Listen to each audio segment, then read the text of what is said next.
का जल तू है प्रभु, ज्योति तू ही।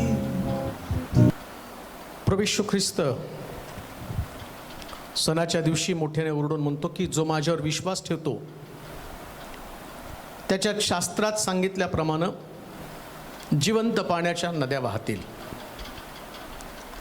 जास्त ओरडून मोठ्यानं बोलत आहे ह्या गोष्टी, म्हणजे ती निकड आहे आमच्या जीवनामधनं, जे आमचं आध्यात्मिक जीवन आहे या जीवनामधनं जिवंत पाण्याच्या नद्या ज्या शास्त्रात सांगितल्या त्या नद्या आमच्यातनं वाहायला पाहिजे।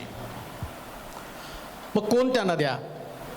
जे उत्पत्तीच्या पुस्तकामध्ये 2ऱ्या अध्यायात 10 पासून 14 पर्यंतच्या वचनामध्ये आम्ही वाचलं, त्याच्यातली पहिली नदी जी पवित्र शास्त्रात सांगितली त्याच्या संबंधाने आम्ही पाहिली पिशोन, दुसरी पाहिली गिहोन, आणि आता तिसरी नदी जी आम्ही पाहणार आहोत जी आमच्यामधून वाहणं गरजेचे आहे। उत्पत्तीच्या पुस्तकामध्ये आम्ही जाणार आहोत, त्याचा 2रा अध्याय आणि त्याची 10 पासून 14 पर्यंतची वचनं। उत्पत्तीचं पुस्तक 2रा अध्याय 10 ते 14 वचनं। बागेला पाणी देण्यासाठी एदेनात एक नदी उगम पावली. एदेनात एक नदी उगम पावली. तेथून ती निघून तिचे फाटे फुटून 4 नद्या झाल्या. पहिलीचे नाव पिशोन. ही सगळ्या हवीला ती सगळ्या हवीला देशास वेढते. तेथे सोने सापडते. या देशाचे सोने उत्तम असून येथे मोती आणि गोमेद ही सापडतात. दुसऱ्या नदीचे नाव गिहोन. ही सगळ्या कुश देशास वेढते. तिसऱ्या नदीचे नाव हिदकेल. तिसरी नदी जी आमच्यातनं वाहायला पाहिजे आणि त्या नदीचं नाव काय असेल तर हिदकेल. आणि हिदकेल या शब्दाचा जर अर्थ पाहिला तर त्याच्या संबंधानं म्हटलं जोरानं वाहनं. आमचं आध्यात्मिक जीवन हे कधी संथ असता कामा नये. आणि प्रभू पवित्र आत्मा तुम्हाला यासाठी त्यानं दिला की ते पवित्र आत्म्याचं सामर्थ्य तुमच्याबद्दल व्हावं. प्रभूनं तुम्हाला जे तारण दिलं, प्रभूनं जे तुम्हाला उद्धार दिला आणि उद्धारानंतर जे पवित्र आत्म्याची नदी तुमच्यातनं व्हायला लागली, तिचा फाटा फुटून जो 3रा फाटा, आणि त्या फाट्याला म्हटलं हे जोरानं वाहनं किंवा रॅपिडली हिदकेल, म्हणजे रॅपिडली वेगानं वाहनं. आता आमच्यामध्ये तो वेग येणं गरजेचं आहे. आमच्या प्रार्थनेमध्ये, आमच्या सेवेमध्ये, आमच्या आराधनेमध्ये, या सगळ्या गोष्टीमध्ये वेग असला पाहिजे. प्रश्न तोच आहे, ज्या दिवशी मला पवित्र आत्मा मिळाला आणि पवित्र आत्मा मिळाल्यानंतर आता मी सेवा करत असताना माझी सेवा किती वेगानं वाहत आहे, काय वेग माझ्यामध्ये, किती जोरानं मी वाहत आहे. या नदीचं वैशिष्ट्य काय माहिती का? वाचा बरं ते त्याचं वैशिष्ट्य.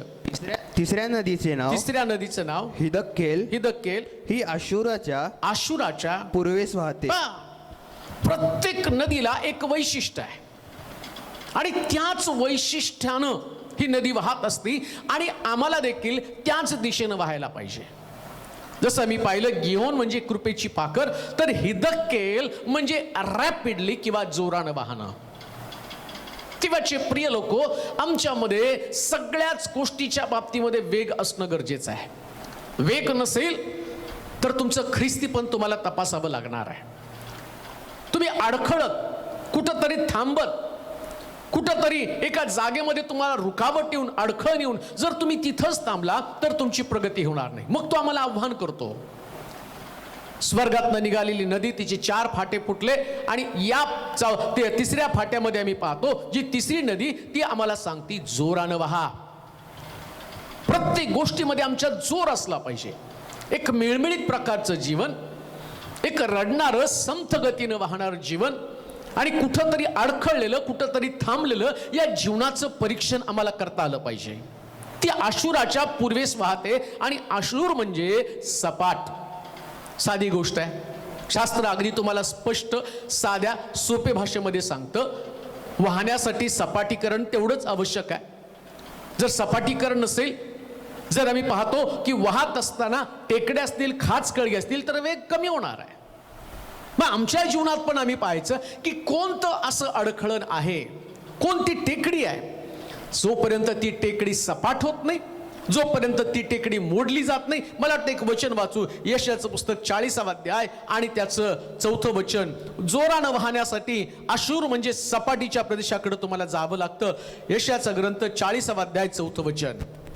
हा, प्रत्येक खोरे उंच हो, प्रत्येक डोंगर व टेकडी सखळ हो, उंच सकल असेल ते सपाट हो व खडकाळीचे मैदान हो. जर जोरानं व्हायचं ना तर पहिल्यांदा उंचावर जावं लागतं. साधी गोष्ट आहे. धबधब्याला तुम्ही पाहिलं तर तो उंचावरून पडतो, म्हणून त्या धबधब्यासमोर कोणाचा टिकाव लागू शकत नाही. लांबून पाहणं छान दिसतं. जर जोरात व्हायचं ना मग तुम्हाला उंचावरती जावं लागणार आहे. थोडक्यामध्ये तुमची आध्यात्मिक उंची तुम्हाला वाढवता आली पाहिजे. उंचावरती जा. खाली राहून साधारण गोष्टी करू नका, त्याच गोष्टीमध्ये अडकू नका. देवाचे लोक त्यांची आध्यात्मिक उंची एवढी उंच असली पाहिजे, एवढं उतुंग व्यक्तिमत्व त्यांचं असलं पाहिजे. प्रार्थनेची तुमची उंची आणि मोठी असली पाहिजे. तुमच्या प्रार्थनेमध्ये कुणाला टोमणे असता कामा नये. तुमची प्रार्थना कुणासाठी तर ईर्ष्या असता कामा नये. तुमची सेवा कुणासाठी तर ईर्ष्या असता कामा नये. तुमची सेवा म्हणजे कुणाचं खच्चीकरण असता कामा नये.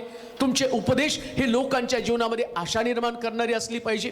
तुमचं बोलणं हे कुणाला तरी दुखावणारं, कुणाचं तरी उणेपण काढणारं, कुणाच्या तरी व्यंगावरती टीका करणारं या पद्धतीत तुमचं बोलणं असता कामा नये. तुम्ही एक आध्यात्मिक उंची गाठली पाहिजे. प्रभू येशू ख्रिस्त ज्या आध्यात्मिक उंचीवरती गेला ना त्याच्यावरती दोषारोप झाले, पण त्यानं स्वतःचं स्पष्टीकरण देण्याचा कधी प्रयत्न केला नाही.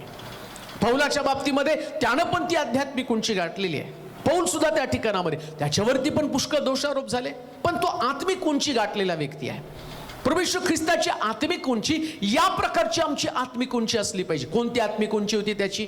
ज्याने त्याच्यावर दोषारोप केलं, ज्याने त्याचा छळ केला, जे त्याच्या तोंडावरती थुंकले, पण तरी तो म्हणतो हे बाप्पा यांना क्षमा कर. काय ती आत्मिक उंची तुमच्याकडे आहे?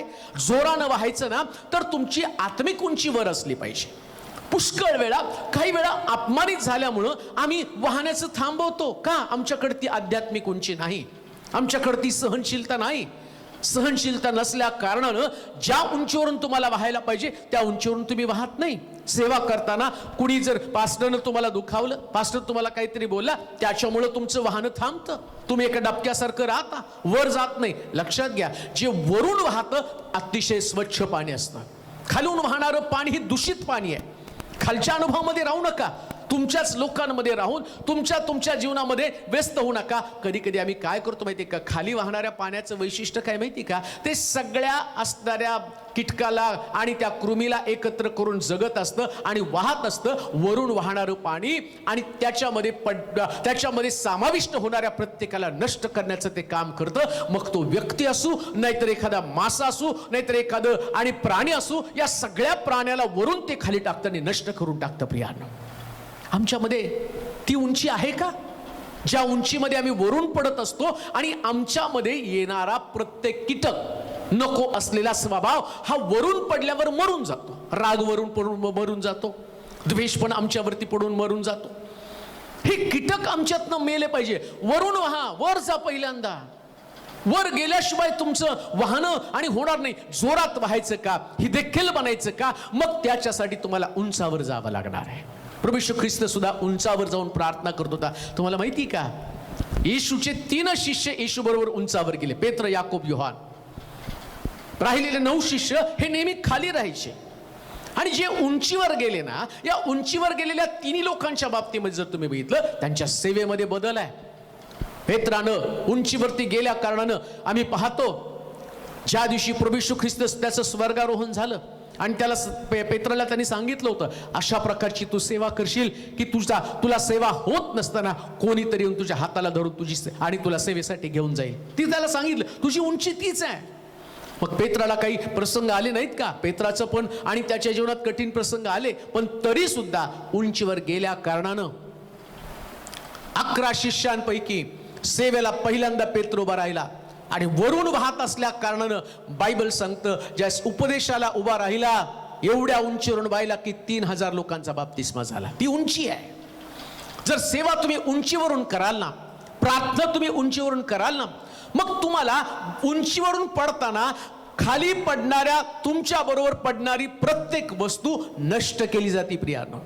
तुमच्यावरती फेकलेला चिखल, तुमच्यावरती केलेले दोषारोप, हे सगळे नष्ट होऊन जातात. त्याच्यानं तुम्ही थांबत नाही. कधी कधी घडत, तुमच्याकडे चूक नसताना तुम्हाला दोषारोप केले जाऊ शकतात. मग काय वाहण्याचं थांबलं का? प्रार्थना करण्याचं थांबवलं का? वादळ झालं जीवनामध्ये, कुटुंबामध्ये समस्या आल्या, अनेक प्रकारच्या अडचणींना तुम्हाला तोंड द्यावं लागलं. अहो, हे अडखळण आहे. तुम्ही वर नसल्या कारणानं हे प्रश्न तुम्हाला मोठे दिसू लागतात. येशू ख्रिस्त वधस्तंभावर होता म्हणून त्याला जगातले लोक सामान्य वाटले, आणि त्याला पौल सुद्धा म्हणतो, मी ख्रिस्ताबरोबर स्वतःला वधस्तंभावरती खेळून टाकलेले, आम्हाला देखील स्वतःला वर जर टाकलं ना, सगळे लोक सामान्य वाटतील. तुम्ही सामान्य गोष्टीमध्ये अडकून पडलेला आहात. तुम्ही आपापसामध्ये वाद करत पडलेला आहात. तुमचं जीवन एकदम मर्यादित स्वरूपामध्ये चाकोरीबद्ध जीवन तुम्ही जगत आहात. यानं बोलला मी बोलणार, त्यानं असं केलं मी तसं केलं, त्यानं माझा अपमान केला मी त्याचा अपमान करेल, त्यानं मला फसवलं मी त्याला फसवेल, त्यानं मला अमकं केलं मी त्याचा बदला घेईल. अहो, किती सामान्य जीवन जगत आहात. प्रभू येशू ख्रिस्त उंचीवरच्या शिक्षण देत असताना म्हणतो, एका गालात मारली तर दुसरा गाल पुढं कर, बंडी मागितला तर सदरा दे, कारण तो उंचीवरचं शिक्षण तुम्हाला देते. वाहण्यासाठी या गोष्टी तुमच्यात असल्या पाहिजे. जर वाहण्यासाठी अडखण कोणतं असेल, तुम्ही त्या उंचीवरती जात नाही. प्रार्थनेची उंची तशी नसती. प्रार्थनेची उंची ज्या प्रगल्भतेने तुम्हाला प्रार्थना करायला पाहिजे, त्याच्यामध्ये ओझ असलं पाहिजे. कोणासाठी प्रार्थना? आपल्या शत्रूच्या चांगल्यासाठी असणारी प्रार्थना, ही देखील आध्यात्मिक उंची आहे प्रियांनो. म्हणून तर आम्ही पाहतो, दानिएलला तो म्हणतो, दानिएला, तुझ्या प्रार्थनेला आरंभ होण्यापूर्वी देवदूत त्याला सांगत आहे, देवानं मला तुझं उत्तर घेऊन पाठवलं का? त्याची उंचीच तेवढी आहे. ज्या राजानं त्याला भट्टी सिंहाच्या गुहेमध्ये टाकलं ना, राजा त्याला सकाळी विचारतो, दानिएला, परात्पर देवाच्या पुत्रा, तुझ्या देवानं तुला वाचवलं का? तो म्हणतो, महाराज चिरायू असा. ही आध्यात्मिक उंची आहे प्रियांनो. ती आध्यात्मिक उंची आम्हाला आत्मसात करावी लागते. पहिल्यांदा आम्हाला उंचावर जावं लागतं. अजून एक गोष्ट लक्षात ठेवा, आध्यात्मिक उंची गाठल्याशिवाय तुम्हाला जोरानं कधीच वाहता येणार नाही. जोरानं वाहण्यासाठी तुमच्याकडे ती आध्यात्मिक उंची असली पाहिजे.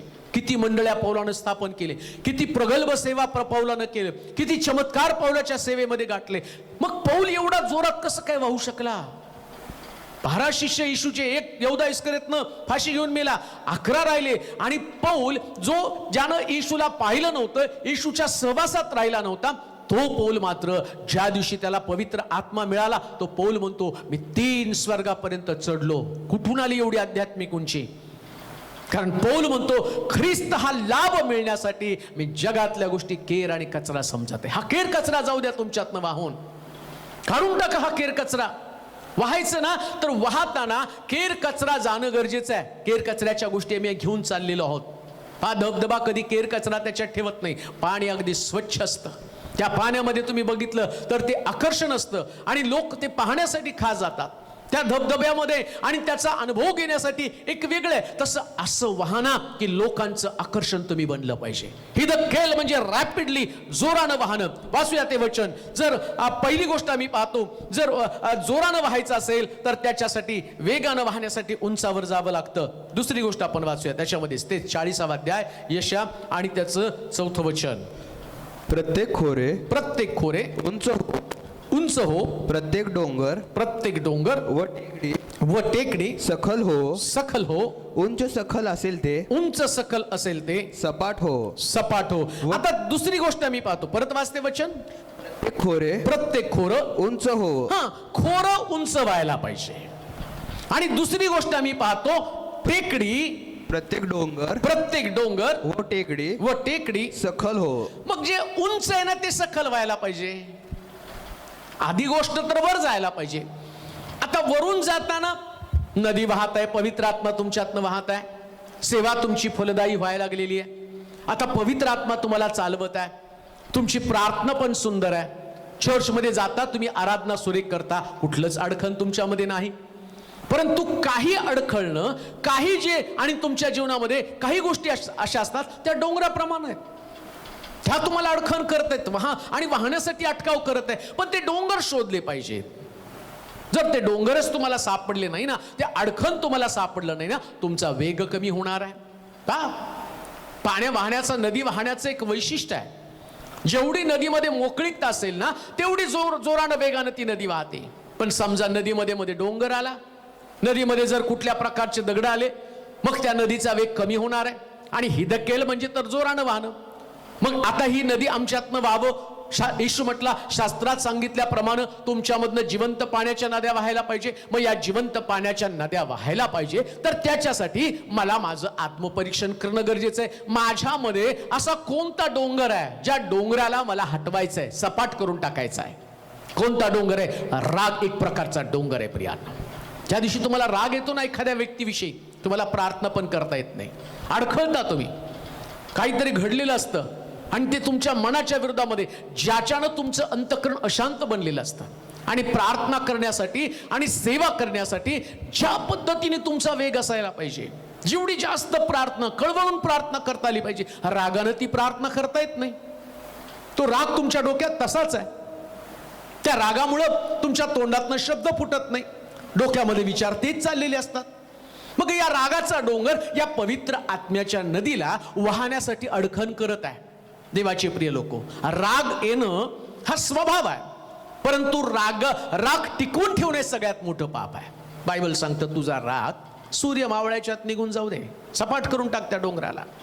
वर्षानुवर्ष जर तसाच राग घेऊन तुम्ही राहिला, एखाद्या व्यक्तीला पाहिल्यावर वर्षानुवर्ष तुमच्या अंतःकरणामध्ये त्याच प्रकारची द्वेष भावना आहे, त्याला क्षमा न करण्याची तुमची प्रवृत्ती, राग घेऊन तुम्ही किती काळ चर्चमध्ये जाणार आहात? आणि मग तुम्ही तरी म्हणता पवित्र आत्मा माझ्यामधनं वहा, तरी म्हणता मला प्रार्थना करायची, तरी म्हणता मला वाढायचंय. कसं वाढणार आहात? अनेक लोकांची समस्या आहे, मला प्रभूमध्ये वाढायचंय, पुढे जायचंय. पण पुढे जाण्यासाठी जे तुझ्यातला डोंगर आहे, तू कधी काढणार आहे? जर व्हायचंय तर त्याच्यासाठी डोंगराला आणि त्या टेकडीला उद्ध्वस्त करावं लागेल. कोणती टेकडी आहे? अहंकार एक प्रकारची टेकडी आहे. पुष्कळ लोक खूप चांगले आहेत, चांगली सेवा करतात, चांगल्या प्रकारचं गीत गातात, चांगल्या प्रकारची वाद्य वाजवतात, पण याच्यापेक्षा जोरात त्यांना प्रभूला त्यांच्याकडनं काम करून घ्यायचं असतं.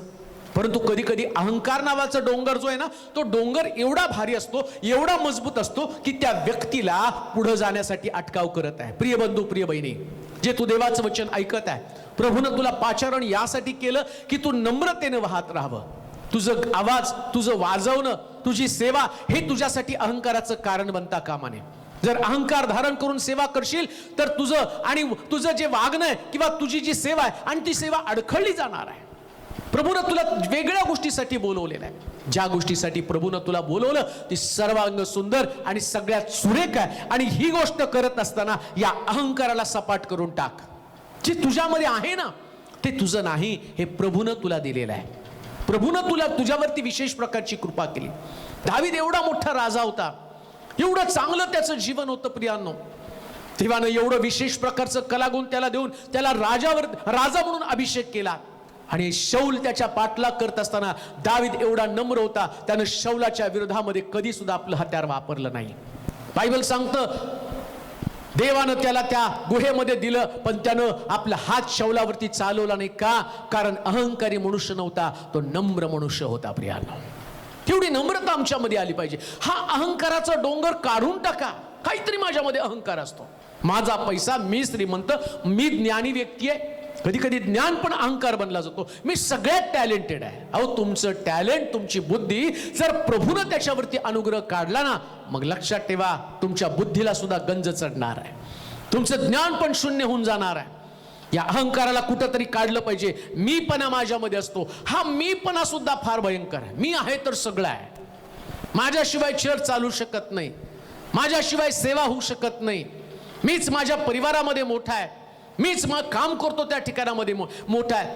लक्षात घ्या, सैतानाचा मीपणा त्याला भावला, मी माझं सिंहासन देवाच्या सिंहासनापेक्षा मोठं करेल. हा मीपणा त्याच्यामध्ये आला. परिणाम काय झाला? स्वर्गातनं त्याला खाली टाकलं गेलं. तो स्वर्गामध्ये सुंदर उपासक होता, आराधना होता. लक्षात घ्या, कधी कधी उपासकामध्ये हा मीपणा येतो, आराधकामध्ये हा मीपणा येतो, वादकामध्ये हा मीपणा येतो. आणि म्हणून तर मी सांगितलं, तो म्हणतो हिदकेल म्हणजे जोरानं वहा. मग जी टेकडी आहे ना, ही मीपणाची टेकडी काढली पाहिजे. पौल म्हणतो मी माझ्या ठाई राहत नाही तर ख्रिस्त माझ्या ठाई राहतो. माझ्या ठाई ख्रिस्त राहिला ना मग तो नम्र बनवतो. प्रियानो, माझा उपयोग देवाच्या राज्यासाठी व्हावा. मी प्रभूचं पात्र आहे, प्रभूच्या उपयोगाला पडलं पाहिजे.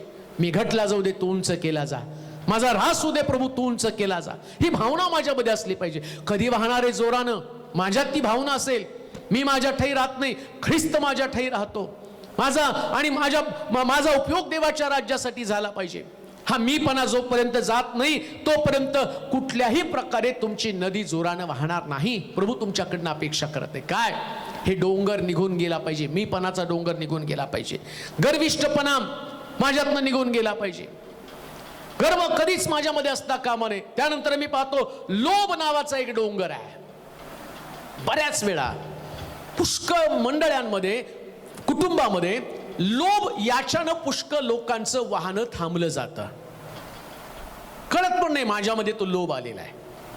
जे काम प्रभूनं तुम्हाला दिलं ना त्या कामाच्या व्यतिरिक्त मला दुसरं काम आवश्यक असतं आणि मला असं वाटतं ती जागा, त्या जागेसाठी मीच योग्य आहे, मग ती जागा मला मिळाली पाहिजे. हा जो तुमच्यातला लोभ आहे ना, प्रत्येकाला देवानं ज्याच्या त्याच्या जागेवरती स्थिर ठेवलेला आहे आणि ती जागा जी तुमच्यासाठी मानाची जागा आहे, कारण ते पाचारण तुम्हाला देवानं केलं. लक्षात ठेवा, कोणतंही पाचारण वरून झाल्याशिवाय तुम्हाला पुढं सेवा करता येत नाही. ज्या गोष्टीसाठी प्रभूनं तुम्हाला नियुक्त केलं त्याच जागेसाठी प्रार्थना करा, तिथंच व्हायला सुरुवात करा. कधी कधी माझं कौतुक झालं नाही, त्याचं कौतुक झालं, त्यांचा सन्मान केला, माझा सन्मान, हे पण लोभ तुमच्यामध्ये आहे. तुमचं प्रतिफळ देव तुम्हाला आल्यावरती देणार आहे, कारण देव न्यायी देव आहे आणि तो तुमचं काम पाहतो, तुमच्या कामाची तारीफ तो करतो.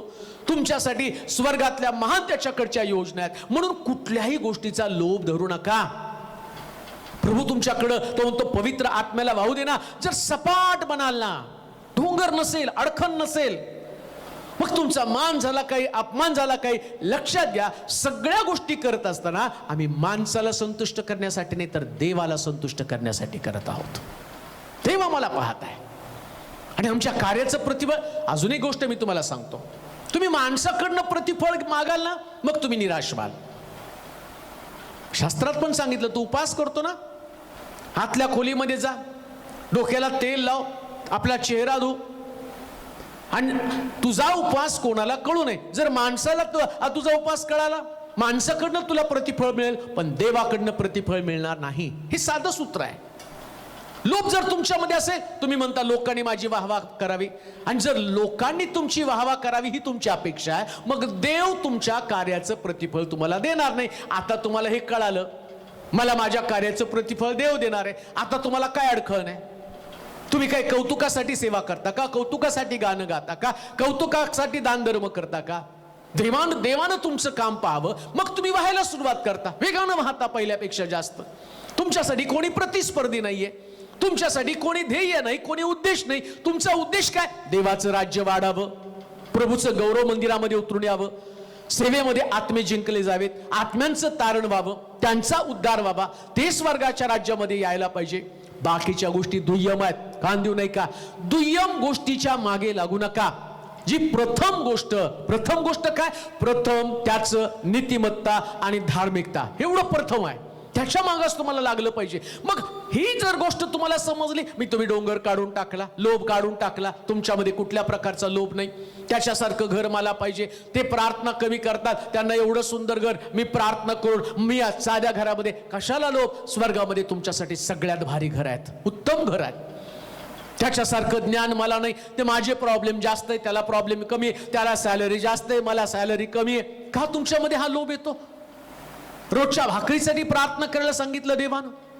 इस्रायल लोकांना मिस्रामधनं रानामध्ये चालताना त्यांना सांगितलं, रोजच्या दिवसापुरता मानना तुम्ही जमा करा, 7व्या दिवशी मी तुम्हाला, आणि 6व्या दिवशी तुम्हाला दुप्पट मानना देईल, कारण 7व्या दिवशी तुम्हाला काम करायचं नाही. म्हणजे देवानं रोजच्या गोष्टीची तरतूद करून ठेवलेली आहे. लक्षात घ्या, ज्या व्यक्तीला खरा देव समजला ना, तो आहे त्या जीवनामध्ये समाधानी असतो आणि प्रभूचे आभार मानतो. आजपर्यंत त्यानं मला चालवलं, आजपर्यंत त्यानं मला सांभाळलं. बाकीच्या गोष्टी शास्त्र सांगतं, तो आपल्या प्रियजना जे काही लागतं ते झोपेत पुरवतो. म्हणजे ज्या गोष्टी तुम्हाला लागतात त्याच, तुमची गरज काय देवाला ठाऊक आहे. मग जेवढ्या गरजा देव तुमच्या भागवतो ना तेवढ्यांमध्ये तुम्ही समाधानी असा, निराश होऊ नका, हताश होऊ नका. म्हणून पहिल्यांदा मी पाहिलं जे सखल आहे त्यानं उंच व्हायला पाहिजे. दुसरी गोष्ट जे उंच आहे, डोंगर आहेत आणि त्या डोंगरानं सगळं, त्या डोंगराला आम्हाला तोडलं पाहिजे. त्यानंतर तिसरी गोष्ट आपण वाचूया. तिसरी गोष्ट, उंच सखल असेल ते सपाट हो व खडकाळीचे मैदान हो. खडकाळीचे मैदान हो. आता सखल जे आहे म्हणजे जिथं खड्डे आहेत, कधी कधी वाहताना जर खड्डे असतील ना तर वेग कमी होतो. आमच्या जीवनातले खड्डे पण आम्हाला समजले पाहिजेत. कोणता खड्डा आहे ज्याच्यानं माझा वेग नाही आहे, ज्याच्यानं मला वाहता येत नाही, ज्या वेगानं व्हायला पाहिजे, ही धकेल म्हणजे रॅपिडली जोरानं व्हायला पाहिजे. वेग आहे पण कमी आहे, प्रार्थना आहे पण कमी आहे, विश्वास आहे पण कमी आहे, सेवा आहे पण कमी आहे. मग कोणते खड्डे आमच्या जीवनामध्ये आहे? आणि जोपर्यंत त्या खड्ड्यामध्ये भर टाकली जात नाही, खड्ड्यामध्ये काहीतरी भर टाकावी लागणार आहे. आणि जर ते खड्ड्यामध्ये भर टाकली नाही मग तुम्ही वाहू शकत नाही, पुढे जाऊ शकत नाही. पुष्कळ वेळा आम्ही खड्डे तसेच ठेवलेले आहेत. कोणता खड्डा आहे जो आम्हाला वाहण्यासाठी अटकाव करत आहे? का पवित्र आत्मा माझ्यामधनं काम करत नाही? शास्त्र सांगतं रोमकराच्या पत्रामध्ये, आणि बऱ्याच त्या खड्ड्या संबंधानं सांगितले. मला वाटते रोमकराच्या दुसरे पेत्र पहिला अध्याय 3 पासून 8 पर्यंतची वचनं आपण वाचूया. दुसरे पेत्र पहिला अध्याय ते खड्डे आम्ही पाहणार आहोत जे आमच्यातनं कमी होणं गरजेचं आहे. पहिले पेत्र तिसरा अध्याय, पहिले पेत्र पहिला अध्याय 3 ते 8 पर्यंतची वचनं. ज्याने तुम्हा आम्हाला आपल्या गौरवासाठी व सात्विकतेसाठी पाचारण केलं, त्याच्या ओळखीच्या द्वारे त्याच्या ईश्वरी सामर्थ्याने जीवनात व सुभक्तीत आवश्यक असलेल्या सर्व गोष्टी आपल्याला दिल्या आहेत. त्यांच्या योगे मौल्यवान व अतिमहान अशी वचने आपल्याला देण्यात आली आहेत. अतिमहान वचन आपल्याला देण्यात आली. यासाठी की त्यांच्याद्वारे तुम्ही वासनेपासून उत्पन्न होणारी जगातील भ्रष्टता चुकवून ईश्वरी स्वभावाचे वाटेकरी व्हावेत. ह्याच कारणास्तव तुम्ही होईल तितका प्रयत्न करून आपल्या विश्वासात सात्विकतेची काय कमी आहे? विश्वास आहे, सात्विकता नाहीये. सात्विकतेची भर टाका. विश्वासात सात्विकतेत ज्ञानाची, सात्विकतेमध्ये ज्ञानाची, ज्ञानात इंद्रिय दमनाची, ज्ञानामध्ये इंद्रिय दमनाची, इंद्रिय दमनात धीरात सुभक्तीत बंधुप्रेमाची व बंधुप्रेमात प्रीतीची भर घाला. भर कुठली घालायची? पहिली गोष्ट आम्ही पाहतो विश्वासामध्ये सात्विकता आवश्यक आहे. सात्विकता म्हणजे सत्व टिकून ठेवणं. पाखडलं जात असताना, यास पाखडलं जातं ना त्यावेळेस भुस्सा निघून जातो, पण जे सत्व असणारा गहू, सत्व असणारं धान्य ते सुपामध्ये तसंच राहतं. कशाची तुम्हाला गरज आहे? सत्व असण्याची गरज आहे, टिकून राहण्याची गरज आहे. विश्वासाची पारख होत असताना कधी कधी विश्वास आहे पण सत्व परीक्षा केली जाते, किंवा म्हणतो देव आमची सत्व परीक्षा पाहत आहे. तुला कळतं ना सत्व परीक्षा पाहतो, मग सत्व असू दे ना या विश्वासाच्या परीक्षेमध्ये, तुझ्यात सात्विकता असू दे, तुझा विश्वास जो मजबूत असला पाहिजे. किती पण तुझी परीक्षा झाली खचून जाऊ नकोस. मलाच का प्रश्न, मलाच का समस्या, मलाच का अडचणी, देव माझंच का ऐकत नाही. जसं आम्ही पाहतो इयोबाची परीक्षा करण्यात आली पण त्याच्यामधलं सत्व त्यानं टिकवून ठेवलं ना. आमची पण परीक्षा होत असताना आम्ही सात्विकता टिकवून ठेवणार आहोत. येऊ द्या किती परीक्षा होती, राहू द्या, उपाशी राहिलं तर चालेल, पोटामध्ये अन्न नसलं चालेल, कोणी अपमान करत असला तरी चालेल. सत्व सोडू नका, पाहण्याचा वेग कमी करू नका, सात्विकतेची त्याच्यामध्ये भर टाका. आणि नुसती सात्विकता पण जपू नका. खरी सात्विकता आमच्यामध्ये आहे नाही, आम्ही विश्वासामध्ये तुटून जात नाही, तरी प्रार्थना करत राहतो, पण नुसतं तेवढं करून चालत नाही. आता सात्विक बनला तर त्याच्यामध्ये ज्ञानाची भर घाला.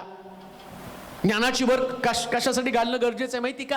कधी कधी सात्विकता असून पण शंका कुशंका असतात. तसंच आम्ही जगत असतो. कशासाठी? आमचा स्वभाव तसा बनलेला आहे. इयोबाने असं केलं म्हणून मी तसं केलं, इयोबानं सहन केलं म्हणून मी सहन केलं, माझ्या वाटेला का आलं, काय प्रभू शिकवत आहे, त्याच्यासाठी देवाच्या वचनाचा उलगडा पण व्हायला पाहिजे. प्रभू माझ्या बाबतीमध्ये असं का करत आहे? एकदा का तुमच्या डोक्यातल्या शंका गेल्या, एकदा का शंकेचं निरासन झालं, त्याच्यासाठी देवाचं वचन तुमच्याकडे आलं आणि वचनानं तुम्हाला धीर दिला. ज्ञानाची भर घाला, देवाचं वचन शोधा, देवाच्या वचनाला आत्मसात करा. कुठंतरी एखादं वचन ऐकून, एखादा उपदेश ऐकून, एखादा अध्याय वाचून ते ज्ञान तुम्हाला येणार नाही. रात्रंदिवस तुम्हाला त्या देवाच्या वचनामध्ये गडून जावं लागणार. कमी आहे, घाला त्याच्यामध्ये. शास्त्र वाचनामध्ये कमी आहे, ऐकण्यामध्ये कमी आहे, ग्रहण करण्यामध्ये कमी आहे. ही कमतरता काढून टाका. वेगात व्हायचं ना, मग जेवढ्या वेगात व्हायला पाहिजे तेवढं जास्त ज्ञान तुम्हाला आणि आत्मसात करता आलं पाहिजे. आता नुसतं ज्ञान पण मिळून उपयोगाचं नाही. सगळं बायबल माझं पाठ आहे. बायबल पाठ असून उपयोग काय? ज्ञानामध्ये इंद्रिय दमन त्याची भर टाकली पाहिजे. इंद्रिय दमनामध्ये कमी आहे, अवयव कंट्रोल करण्यामध्ये कमी आहे. पुष्कळ वाचनाचं ज्ञान आहे पण तोंड सुटलेलं आहे. पुष्कळ वाचनाचं ज्ञान आहे पण डोळे सैरभैर आहेत. वाईट गोष्टी वासनेकडे आकर्षले जातात. पुष्कळ वचनाचं ज्ञान आहे पण ऐकीव कानाचा आहे. कोणीतरी काहीतरी सांगितलं, गैरसमज करून घेतला आणि सांगितलेल्या गोष्टींच्या द्वारे हे तोंड सगळीकडे वाईट गोष्टी पसरवण्याचं काम करतं. इंद्रिय तुमचं कंट्रोल नाही, ना तुमच्या डोळ्यावरती तुमचं कंट्रोल, ना तुमच्या हातावरती तुमचं कंट्रोल, ना तुमच्या विचारांमध्ये तुमचं कंट्रोल. वाईट विचार डोक्यामध्ये येतच राहतात, नकारात्मक विचार येतच राहतात. किती पण ऐकलं, तुमच्या इंद्रियांना तुम्हाला कंट्रोल करता आलं पाहिजे. त्याच्यात भर घाला. रोज पवित्र आत्म्याला सांगा, मला वाहायचंय, वाहताना माझं इंद्रिय कंट्रोलमध्ये येऊ दे, माझे विचार कंट्रोलमध्ये येऊ दे, माझ्या भावना कंट्रोलमध्ये येऊ दे. भावनेच्या आहारी जाऊन पण कोणत्या गोष्टी करू नका. तुमच्या भावना तुम्हाला नियंत्रित करता आल्या पाहिजे. का? कारण तुमच्या भावनेकडे देवाचं बारकाईने लक्ष आहे. आणि मग आम्ही पाहतो इंद्रिय दमनामध्ये आता धीराची भर घाला. धीर पण पेशन्स तुमच्याकडे असला पाहिजे.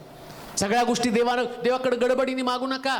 कधी देणार, कधी देणार, वर्ष झालं, 2 वर्ष झालं, पेशन्स ठेवा. कधी परिस्थिती बदलणार, कधी कर्जातनं बाहेर येणार, व्हायचंय का, पेशन्स ठेवा.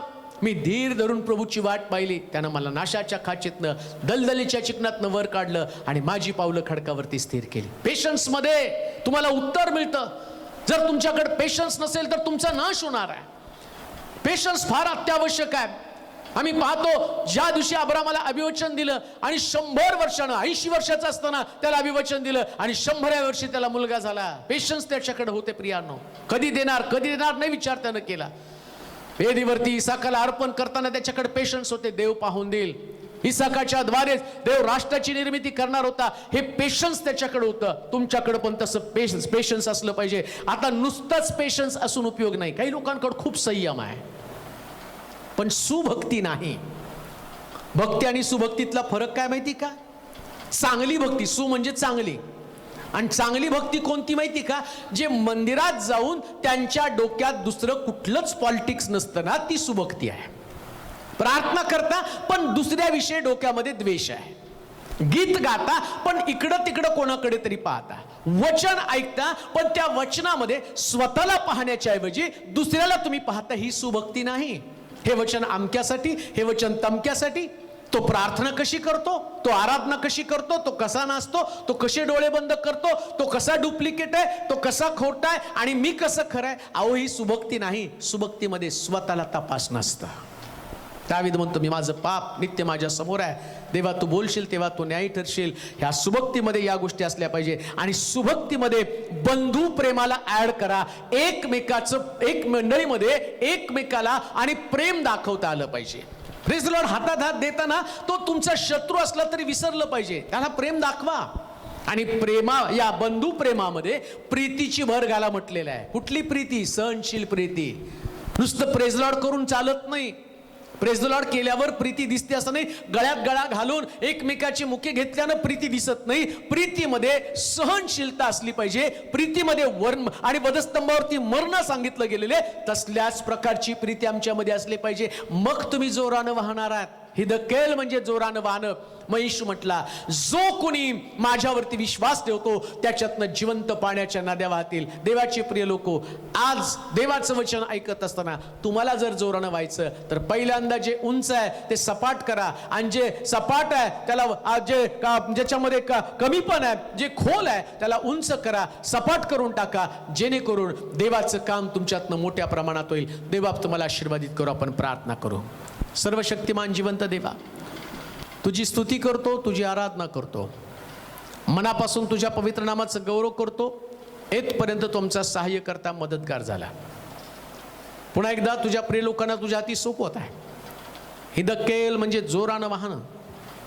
पण जोरानं वाहत असताना आज आमच्या जीवनातली अडखणं तुम्हाला सांगितले. आमचे जे डोंगर आहेत, राग, अहंकार, मीपणा, या सगळ्यातनं तुम्हाला बाहेर काढ आणि तुझ्यासाठी एक नम्र व्यक्ती बनवून पवित्र आत्म्याला आमच्यातनं मोकळीकता मिळावी. जी तुझी अपेक्षा आहे, जी तुझी इच्छा आहे, त्याप्रमाणे सेवा करणार अंतःकरण तो आम्हाला दे. आम्ही घटले जाऊ देत, उंच केला जा. ऐकणाऱ्या प्रत्येक व्यक्तीला मी तुझ्या हाती सोपवत आहे प्रभू. कदाचित आज हे वचन ऐकल्यानंतर अनेकांच्या अंतःकरणात चुटपुट निर्माण होईल. त्यांना पश्चातापी अंतःकरण देऊन त्यांचं हृदय, त्यांचा स्वभाव, त्यांचे विचार बदलले जाऊ दे.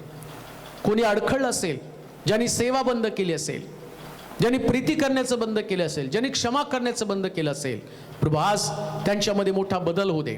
त्यांच्या विचारांमध्ये पारंगतता येऊ दे, विविधता येऊ दे, त्यांच्या विचारांमध्ये पावित्र्य येऊ दे आणि पहिल्यापेक्षा जास्त वेगाने त्यांनी धावावं. जे त्यांनी ऐकलं, हे ऐकल्यानंतर त्यांची मानसिक स्थिती बदलावी.